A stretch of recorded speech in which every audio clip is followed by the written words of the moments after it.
Welcome into your Gray Television's Media Day craze. Bailey Burmaster, joined by the sports director of WAFB, Jacques Doucet. Help me out here. Jacques Doucet. Thank That's you. okay. Mouthful for It's not me. John Smith or something. It's a little more complicated. We are here on Radio Row in Dallas for SEC Media Days, taking over D-Town as all the SEC coaches descend on Dallas for the first time in the history of SEC Media Days, only the fourth time out of Birmingham, Alabama. And this conference is going to look very different with the addition of Oklahoma and Texas. What do you expect from these two Big 12 blue bloods entering the SEC? Yeah, Bailey, the conference continues to get bigger and better. 2012, they added Texas A&M and Missouri, right? That's been a while, and now we've got a couple of heavyweights in the sport. When you talk about Texas, the Longhorns, and Oklahoma, the Sooners, I know just from the LSU perspective to have LSU play a regular season finale against Oklahoma in Tiger Stadium is going to be a pretty massive event, I believe. So, 16 teams now in the league.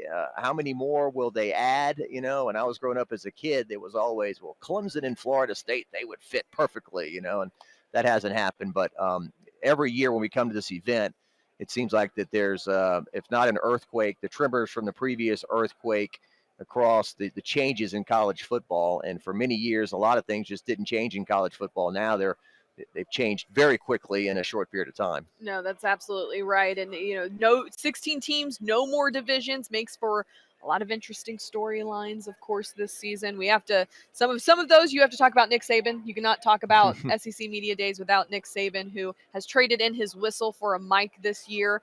First time he's not coaching in the SEC for the first time since 2006. Kalen DeBoer set to take over. You're going to see a 12-team playoff. NIL and transfer portal are the talks of the town. And something you mentioned that was funny that Commissioner Greg Sankey also talked about earlier was, will more teams come to the SEC? He was pressed on that quite heavily multiple times and kind of doubled down that 16 teams is today and 16 teams is tomorrow.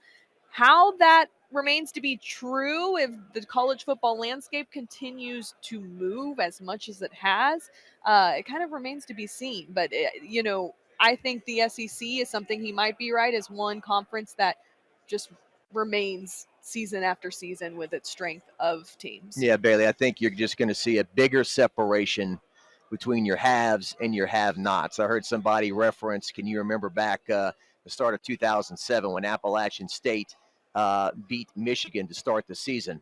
And, people remember Boise State, right, when they played against Oklahoma and had the trick play and won the game. I think that those fall further and further behind, and the powers are just going to continue to rise to the top, especially in the dominance now of the NIL and the money being invested in student athletes and whatnot. I don't know if that is going to be sustainable or not, but those kind of things are interesting to talk about. You mentioned Nick Saban. As a young whippersnapper, I covered Nick Saban when he was the head coach at LSU way back in the day. You talk about baptism by fire. Ain't that the truth? Into this profession. I'd grown up in Louisiana, and I just dreamed if I could cover LSU sports one day. And then I had Nick Saban as the first coach I covered, which, I covered a national championship my third year at the station, which was awesome. So, but he was tough. You could ask him about a beautiful sunny day outside, and he might chew you up and spit you out. So it's interesting to see him now in the media, and from what I've seen early on, he's going to be fantastic. No surprise there. So today, day one of SEC Media Days, you have LSU, Ole Miss, South Carolina, and Vanderbilt. LSU, BK, Brian Kelly up on the podium. He's the first one to talk. What have you taken away from just them getting here today and getting their boots wet and whatnot? Well, he's entering his third season, and the first two seasons, I think the first season I'd give him an A-, B+, inheriting what he inherited from Coach O. Really rough situation. Hit the transfer portal, had some hits in the transfer portal, had pretty much all hits in the transfer portal. Made it to the SEC championship game, beat Alabama in Tiger Stadium. So LSU certainly exceeded their expectations in year one. Year two, I think they had an offense that rivaled the 2019 LSU offense with Joe Burrow and Jamar Chase and Justin Jefferson and those guys. When you talk about Jaden Daniels and Brian Thomas, Malik Neighbors, and the points they score, the problem was, and Coach Kelly has talked about it a lot today already, is that the defense was just atrocious. I mean, it could not keep anybody off the field at key times. Certainly, if you look at their three losses, I think two of them you put squarely on the defense. You talk about he referenced the Ole Miss game today, a game in which LSU scored 49 points in Oxford, gave up 55 and lost. He said that loss cost us a shot in the playoff. And so he totally cleaned house, no pun intended. Matt House was the defensive coordinator last year. And so all the defensive coaches from a year ago, for the most part, are gone. He brings aboard Blake Baker, a very young, bright coach from the Missouri Tigers who had been on the LSU staff back in 2021 for only 1 year.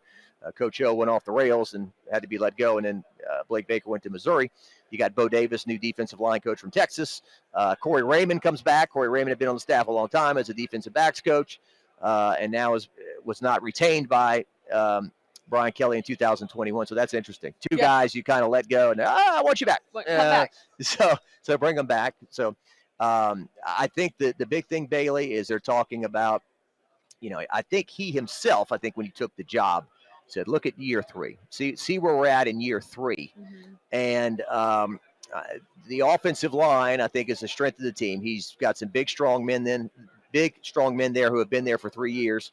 Can the defense be any better? And then you've got Garrett Nussmeier now at quarterback, who's entering his 4th year with the program, finally his first year as the clear-cut starter, so to speak. I think the analogy Coach Kelly made today is that when you're the backup quarterback, you're kind of renting somebody else's car or using somebody else's car. And if you wreck it, well, it's not my car. It's not my problem, so to speak. I think he actually said something like, well, you guys would worry about that.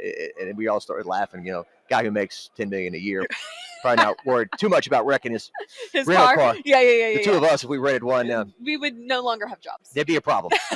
Gray Media would be having a conversation. They would not be happy about it. But yeah, that was his analogy. And so now it's his car. Don't wreck it. Don't wreck it. Before we dive into Garrett, I want to circle back to something you said about this defense. It definitely was, I don't want to say the down part because this is a very strong team, but what do you see from this defensive unit after the lackluster 2023? Well, the thing we've been talking about for months is, what is this defensive line going to look like? Because they had Mason Smith and Mekhi Wingo, a couple of guys who I think they had hoped would come back for another season, and both of them decided to go pro. And then there was some very highly publicized misses in the transfer portal when it came to trying to acquire players. And Coach Kelly, in an interview he did with us, saying we're not going to buy players. And what he meant by that was, if I've got Will Campbell making $400,000 a year, who's proven himself, who's going to be top 5 NFL draft pick this year, it's not good for my team chemistry, my locker room, and whatever, to give a complete stranger a $1 million deal to play defensive line. So they missed on some guys there. So I think that's the big question, is how this defensive line is going to hold up. From what I've been hearing from Coach Kelly and some others, they're going to be better than what people think. The big question, I think, is the role of Harold Perkins as well. Harold Perkins has been on the team for 2 years. He's certainly been a dynamic player at times. His first year as a freshman, I believe he had 7.5 quarterback sacks, 13 tackles for loss. Last year he had 13 tackles for loss. Again, the quarterback sacks went down, and there was a lot of debate amongst the fans. Is LSU doing the right thing with Harold Perkins? Are they playing him in the right spot? So Coach Kelly today said he'll be back playing inside linebacker again, and that he has put in the work and probably taken his off-season strength and conditioning the most serious he's ever taken it, because now he says he's 225 pounds as opposed to maybe 210 pounds, 215 pounds in the past. So we'll see how that translates. What do you expect from Blake Baker, guy coming in who was under Coach O, to kind of help make this transition and bring this defense along? Well, I see a young, bright coach. A coach told me that he's been in coaching a long time, and that we can make a big deal about how much the coach knows and his knowledge and this and that. It's about making the guys play and make them want to run through that brick wall over there and hit the ball carrier and tackle. And from what I understand, Matt House was probably the most intelligent defensive coordinator Brian Kelly's ever worked with. But there was a connection that was missed between Matt House and the players he coached last year. A video that surfaced after the bowl win, last year. And so now I think that Blake Baker is, he's a young guy that relates to the players. I think that they will respect him. It won't be a case of, the substitute T-shirt walking all over him type thing. But I think that from what somebody told me, I was chatting with Kevin Falk the other day, LSU's all-time leading rusher, and he said, I can guarantee you Blake Baker is going to maximize Harold Perkins. So that's what we're looking forward to there with Blake Baker and the other coaches. If you're a Tiger fan, you got to love to hear that. Let's talk about the quarterback, the new car in town, so to speak, Garrett Nussmeier. What can he amount to this season? Well, Garrett has been a fascinating topic. He's been on the team now. Like I said, this is his 4th year with the team this year, and he has played sparingly here and there. He played pretty much the entire Arkansas game in 2021 in Tiger Stadium. And in that game right there, you kind of saw what Garrett Nussmeier was early. He danced around, ran around, and chunked the ball to the back of the end zone. Jack Besh made a touchdown grab, and it was a Johnny Manziel type play. Mm-hmm. Then in overtime, LSU got the ball first, and I think it was the first or second play. He threw a fade to the end zone. Arkansas picked it off. They kicked a field goal, won the game in overtime. So that was kind of him. He doesn't like being labeled a gunslinger, although that's kind of. Is that how you would describe him? You don't want to say yes, but at the same time. He's a guy that's going to run around. Okay. He's a guy that's got a lot of confidence to thread the needle and to force the ball into some tight windows. Jaden Daniels, you don't want to say once in a lifetime player, but in terms of a quarterback who could run, I don't know when we're going to see that again in the near future. I mean, you're talking about a guy who had an 80-yard touchdown run against Florida last year. His head wouldn't move. He had such great control of his body and his strides and everything. And so Garrett's not going to do that. Mm-hmm. He can run a little bit. It's going to be more from the pocket, I believe. We got a chance to see him start the Wisconsin Bowl game last year. Threw for almost 400 yards. I think threw 3 touchdowns. And then late in the game, I guess the most important storyline is that LSU was losing the game and was 98 yards away from the end zone, and he drove them the length of the field through a touchdown pass to Brian Thomas to win the game. So that was encouraging for LSU fans going into the offseason to see him do. Now, late in the first half, he ran around and forced the ball that he shouldn't have, and it was picked off. And so those are the kind of things some LSU fan told me the other day. Well, we're just going to have to build in the script for at least 1 interception a game. And I don't know if Brian Kelly agrees with that. Yeah, right. I don't know if you're a coach, you're like, nah, let's clean this up. Right. But I think they understand. I mean, I think Jaden only threw 4 picks all last year? Sure, it was something crazy. I could name them off the top of my head because there were so few, and I think only one was his fault. So I think they accept, okay, we're going to throw more interceptions this year, but we're all going to force the ball down the field, and we're going to do some things. You've been covering LSU for quite some time. Yes. Where do guys like Joe Burrow, Jaden Daniels rank among all the quarterbacks you've covered during your time covering the Tigers? 1A and 1B, in whatever order. I know there's a lot of LSU fans out there that if you say anything slightly, I don't even say negative, but even like the comparison, like even the conversation, is Jaden better than Joe? I mean, get up in an uproar, Hey, Zeus, Joe Burrow, and to Joe's credit. And do you have a favorite? Well, I mean, that whole season was pretty amazing. Yeah. Our jobs, we don't work on a roof. No. We don't dig a ditch. We've got a pretty great job to work. But it is, you do hard work. But that season was like a magic carpet ride every day. Yeah. It was like the press conferences, the coaches show, the games, the team getting off the bus, everything was amazing. Mm-hmm. And Joe was the centerpiece of that. Now, look, he was surrounded by great talent as well. Mm-hmm. But, your quarterback's your most important position. So that was great to cover. Jaden was fantastic as well. And look, as Jack Marucci at LSU told me, Burrow from year 1 to year 2 was like this. Mm-hmm. And then Jaden was like a rocket ship, he said. It was just like the improvement from year 1 to year 2 was amazing. Yeah.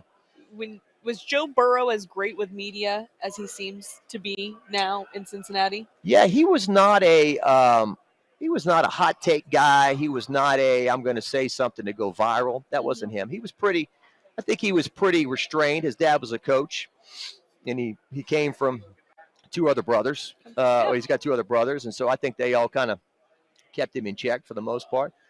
He definitely brought a lot of, I guess swag is a very outdated term, but Riz. Riz, bling, Riz. whatever, what he wore and just his demeanor and just above all what he did on the field, the way he played. Now, LSU had not beaten Alabama since 2011, the game of the century, when they went in there in 2019 and Burrow took over the show and pretty much stuck it to him the whole night. And from that, I mean, he had done things earlier in the year, the 3rd and 17 at Texas to Justin Jefferson and whatnot. Mhm. But that was the day he truly, became a legend when LSU went to Alabama and finally beat them in Tuscaloosa. Yeah. So Garrett Nussmeier's show from here on out. When you look at this team, I want to look at their schedule. It's a very intriguing schedule for me. They open up against USC in Vegas. You guys going to that game? Absolutely, we will be there. LSU hasn't won a season opener, Bailey, since 2019, since Joe Burrow was the quarterback of that 15-0 national championship team. That's interesting. So that's an interesting note. Yeah, in 2020, Mike Leach, rest in peace, at Mississippi State, came to Tiger Stadium and threw for 628 yards, I think. In that funky COVID season when there was nobody in the stands. Wild. And then LSU got their teeth knocked out by UCLA in the Rose Bowl in 2021, and then lost to Florida State on a missed extra point in the Superdome, and then last year got boat raced in Orlando by Florida State. So had won a season opener in a long time. So there's a lot of pressure to finally, hey, let's start 1-0 for a change. When you look at their schedule, what are the games you have marked? I see here, they have Ole Miss at home. They travel to Texas A&M late October, obviously Bama, and then they end the season with Oklahoma.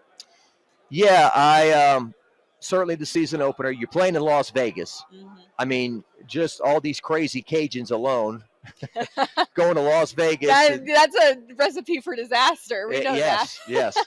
I hope he doesn't mind me sharing this, but I was small chat with Coach Kelly yesterday, and I think he said something like, if we can come in Sunday afternoon and play the game Sunday night, you're taking 100 young men to Las Vegas. That is right. Yeah, that's I don't think he'd be alone in that sentiment. I think that would make sense for a lot of coaches in the league. I mean, LSU football players, whoever, 18 to 22 years old, taking 100 of them to Las Vegas, it could be some work. But no, the Vegas season opener, that's big. And these non-conference season openers and these neutral sites are, I don't want to say controversial subject, but it's still a big subject. I think a lot of fans want us. I grew up on being able to see Ohio State, Florida State, all these different Miami of Florida in Tiger Stadium. Now you're taking that game out of Tiger Stadium, you're playing it somewhere else. But LSU does have a home and home with Clemson. We also heard today Coach Kelly saying he wants to play a game in Ireland at some point. So that's down the road. But the season opener, I think, the Alabama game is just going to lose without Saban in the game.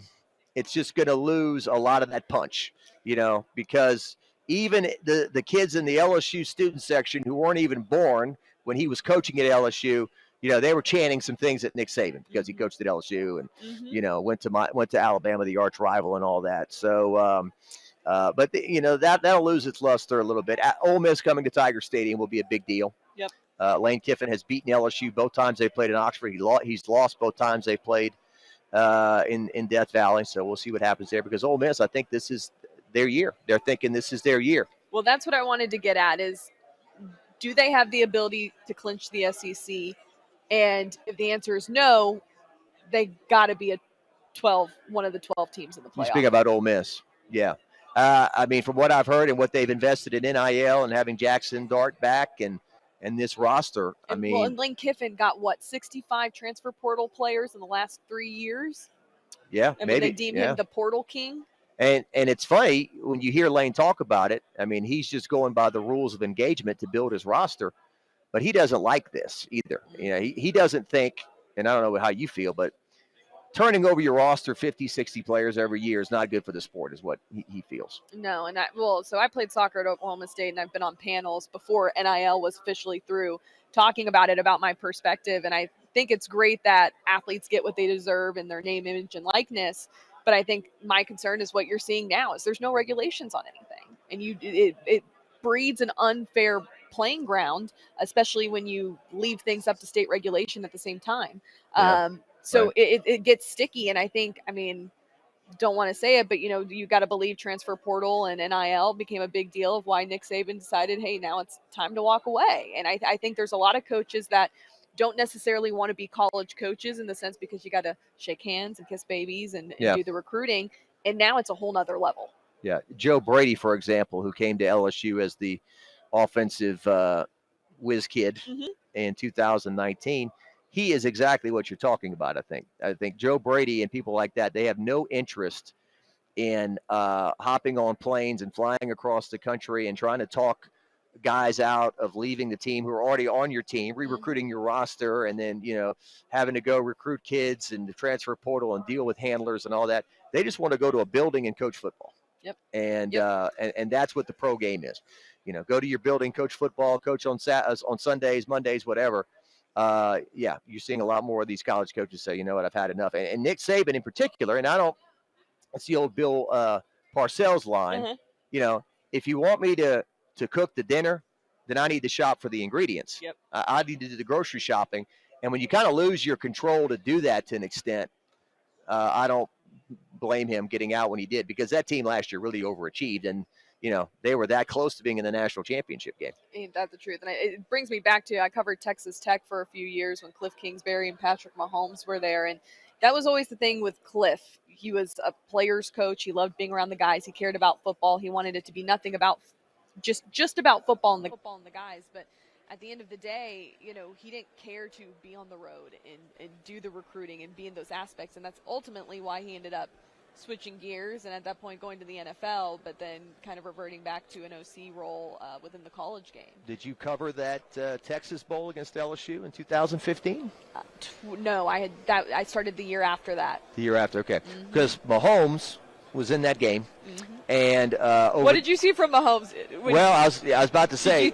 Were you like, this kid's got something, or were you like, because people, when he got drafted, people had no idea who he was, and rightfully so. Texas Tech was not a good team. They were not strong. He had no real players around him. It was literally just Patrick Mahomes slinging it. I think before he got there, there was this feeling that Texas Tech produced stat machines, guys who put up big stats, but they didn't have the physical tools, or they didn't have what it took to play in the NFL. Now, on that LSU defense, there were a lot of guys playing in the NFL, who are playing in the NFL now, your Jamal Adams and whatnot. Yep. And I think they scored a lot of points. Texas Tech did. LSU ran away from them. Leonard Fournette trucked that defense. Yeah. But Texas Tech did throw some fajitas on the field. The tortillas. Tortillas, yeah. When they scored, and I think there was definitely a feeling of, that guy's different. Like Patrick Mahomes, that guy can play. And sure enough, covering the Saints as well, Sean Payton, the head coach of the Saints at the time, was trying to draft him during that draft, and that's one of the big, I guess, what ifs. But then it's also, to me, it's like, well, I think Drew Brees played another 3 or 4 years after they drafted. Yeah. So how would you were going to push Drew Brees out the door? I don't think so. So that would have been interesting to watch. But that draft in particular, and then not to go on a ramble, Go but for it.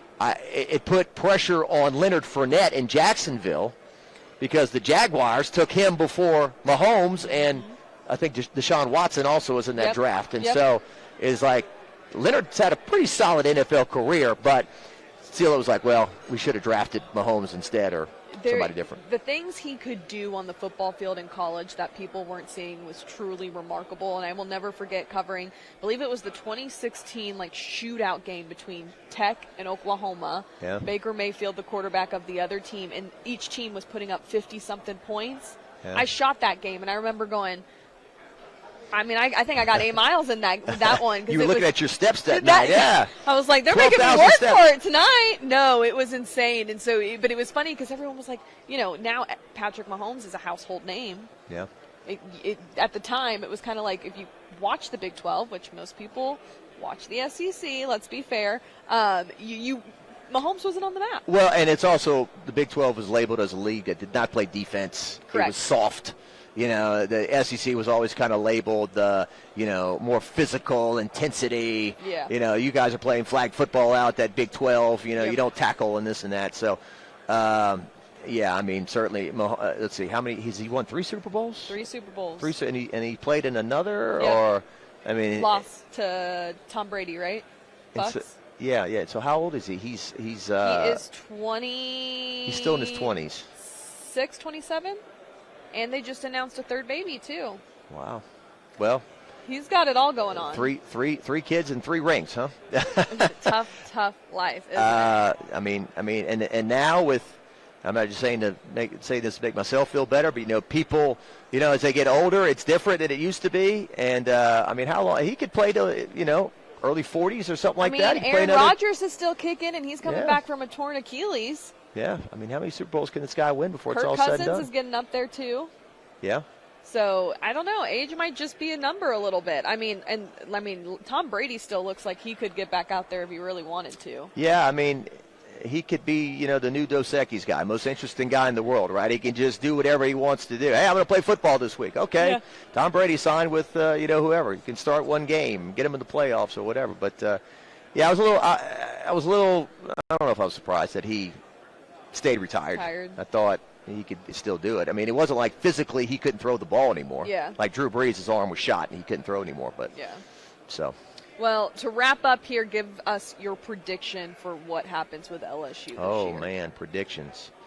I saw that today the graphic said that they're 7.9 wins is what Vegas has them at. Interesting. I had seen 8, which is 7.9 is basically 8, but I'd seen 9, I thought, and 9.5 maybe in some circles.